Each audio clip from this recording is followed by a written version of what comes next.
നമ്മൾ ഇന്നത്തെ വീഡിയോ എന്ന് പറഞ്ഞേ പുല്ല് വെട്ടാൻ പോകണേ. നമ്മളെ കൂട്ടുകാരൻ്റെ പേരിലെ കല്യാണമാണ്. അപ്പോൾ നമ്മൾ പുല്ലൊക്കെ വെട്ടാൻ പോകണേ. അപ്പോൾ ഈ വെട്ടുന്നതിന് മുമ്പേ മെഷീൻ എങ്ങനെയാണ് ഉപയോഗിക്കേണ്ടതെന്നുള്ളത് കാണിച്ചു തരാം. ഇങ്ങനെ രണ്ട് തിരുത്തിട്ട് ഇങ്ങനെ ഇടാം.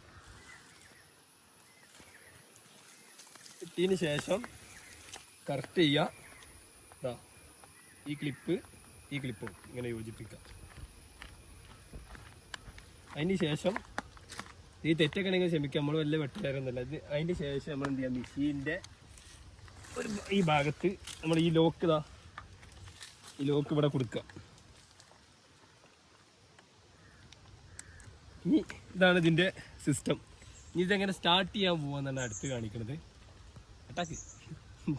പിന്നെ നമ്മൾ മെയിനായിട്ട് ശ്രദ്ധിക്കേണ്ട കാര്യം എന്താ വെച്ചാൽ ഇതിന് ഗ്ലാസ് വരുന്നുണ്ട്, അതേപോലെ കാലുമേ ഗംബൂട്ട് വരുന്നുണ്ട്. അതൊക്കെ ഇട്ടിട്ട് വെട്ടുക. നമ്മൾ ജസ്റ്റ് ഒന്ന് കാണിച്ചു തരാൻ വേണ്ടിയിട്ടാണ് എന്ത് ചെയ്തിട്ടുള്ളത്. നിങ്ങൾക്കൊന്ന് എങ്ങനെ ഓണും കാര്യങ്ങളൊക്കെ അറിയാത്തവർക്ക് വേണ്ടിയിട്ടാണ് നമ്മളിത് ചെയ്തിട്ടുള്ളത്. ഒരു കാരണവശാലും സേഫ്റ്റി ഉപകരണങ്ങളില്ലാതെ നമ്മളിത് ചെയ്യുകയാണെന്നുണ്ടെങ്കിൽ വളരെയധികം ബുദ്ധിമുട്ടാവും. അതേപോലത്തെ പല ബ്ലേഡും കാര്യങ്ങളൊക്കെ തട്ടൽ തുടങ്ങും. അപ്പോൾ ഹെൽമെറ്റും പറ്റുന്നുണ്ടെങ്കിൽ അപ്പോൾ സേഫ്റ്റി ഫസ്റ്റ്. അപ്പോൾ ഈ സ്വിച്ച് എന്ത് ചെയ്യും, നമ്മൾ ആദ്യം ഇങ്ങനെ താഴോട്ടാക്കുക. മേൽക്കൊക്കെ സ്റ്റോപ്പാട്ടോ വർക്ക് ചെയ്യുമ്പോൾ. അത് താഴോട്ടാക്കിയതിന് ശേഷം ഈ ലിവർ കണ്ടില്ലേ, ഇത് താഴെ ആയിരിക്കും. ഇത് സെൻറ്ററിലാക്കുക. മുകളിലേക്ക് ആക്കിയാൽ എന്ത് ചെയ്യും, ഒന്നും കൂടി നല്ല പവറാവും. അപ്പോൾ നമ്മൾ സെൻറ്ററിലാക്കിയിട്ട് ഇത് വലിക്കുക. അപ്പോൾ നമ്മൾ ഇനി സ്റ്റാർട്ട് ചെയ്തിട്ട് കാണിച്ചു തരാം. ഓക്കെ, അപ്പോൾ നമ്മളത് വലിച്ച് സ്റ്റാർട്ടാക്കിട്ടോ. ഇനി എങ്ങനെ വെച്ചാൽ ഇവിടുത്തെ ലിവർ ഇതിങ്ങനെ നിൽക്കുമ്പോൾ അവിടെ സ്പീഡ് കൂടും. കണ്ടില്ലേ?